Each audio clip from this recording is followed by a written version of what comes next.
Welcome to our second YouTube editorial note. The second video here is much simpler than the first we had in the previous video, but it's also a great lesson learned for everybody involved. So let's watch the video and I'll comment on different points and then we can talk about some of the lessons learned from it. What would you do if you built a new home and found out you didn't get what you paid for? Then to fix the problem, you're told to split the cost with the builder. So the first thing I'll note here is the video is entitled Surprise Surveyor Sparks Property Lines Dispute. This sounds like clickbait to me. Surprise surveyor showed up. I wonder what he's going to do. Cost with the builder. That's what one family says happened to them, so they called ABC4's Jason Wynn to investigate their property line dispute. Take a look at Mallory Rogers and Stephen Carter's dream home. The whole reason we purchased a larger home from where we came from is to have a yard for our child and our dogs, and as it stands, it's going to be put off. The family moved in. So the first note here is, if you noticed on the video, these people have just purchased a new construction home. And for some reason, there is zero landscaping. I don't know if that's just because it's a lower priced home.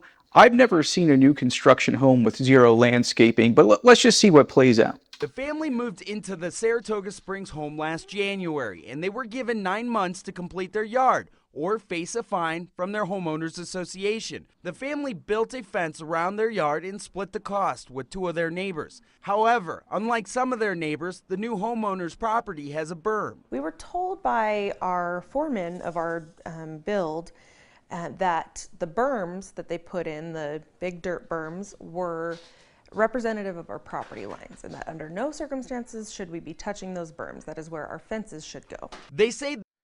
Okay, so second lesson here is that only a professional surveyor can make property determinations in pretty much any state in the country that I'm aware of.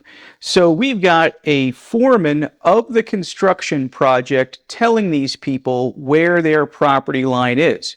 Now, under certain circumstances, that could be a criminal act when you are determining property lines or publicizing property lines when you are not a professional surveyor.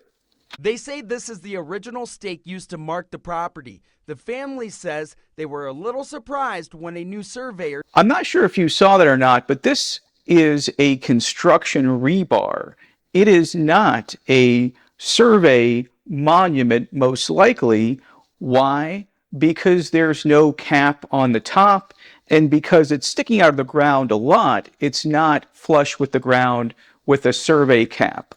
Very interesting. Original stake used to mark the property. The family says they were a little surprised when a new surveyor showed up. Another surveyor came out to our property, and different from the first surveyor, different company, from what I understand, and resurveyed our property, and we discovered the property lines were off. Yeah.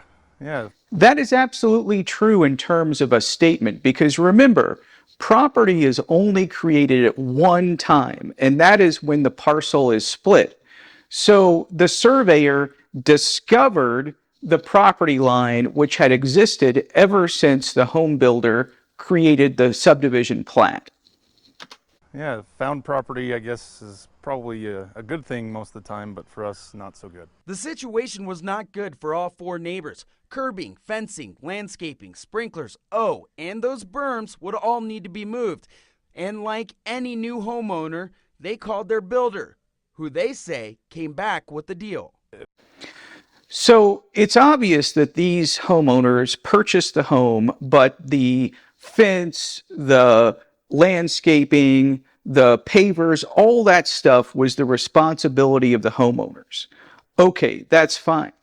But if you're going to be a prudent homeowner, the first thing you should do before ever building anything along your property line is to get a survey, get a map, and have the surveyor flag up and document your property corners. Because if they would have gotten a surveyor out there before there was a dispute to confirm, even if they knew where their property line was, these three homeowners probably never would have built where they did because they would have known their true property lines. And I bet you $5 that there are still monuments in the ground that were set by the home builder. And the surveyor who came out and sparked controversy simply found the existing monuments, which were always there, that were just not noticed during the construction of these fences and other improvements.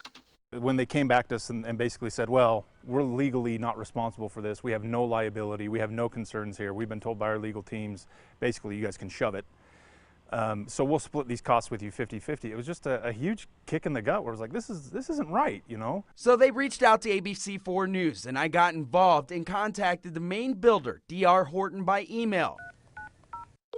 Following up with a call the next day, I was told they only respond to media inquiries in writing. 2 hours after I placed the calls, Mallory and Steven got a call of their own. The foreman of our build called my husband's phone and left us a voicemail. He wasn't able to answer at the time and said, hey, we're so sorry, you know, we'd like to apologize for this. We're taking full responsibility and we're going to 100% cover the costs. Allowing them to finally complete their home and get their yard done. So why do you think D.R. Horton ended up paying to have all these improvements moved? It's not because D.R. Horton is a surveyor. It's not because they're, trying to treat their customers right. But it is true they did rectify things. I think the reason why D.R. Horton paid for this is because their foreman told these property owners where their property line was. And if somebody represents or misrepresents a fact or an opinion, then that person or company could be liable. But in the end, everything worked out. D.R. Horton paid for them to move their improvements, and all was right in this new HOA. So lessons learned. Number one, do not take property boundary advice from anybody but a professional surveyor. Number two, always get a survey done before constructing improvements along your boundary.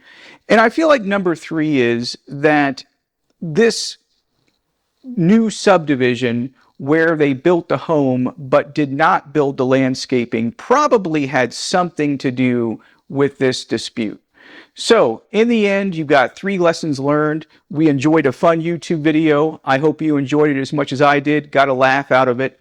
And next time, I hope that the local news company does not try to implicitly blame the surveyor. Surprise surveyor sparks property dispute.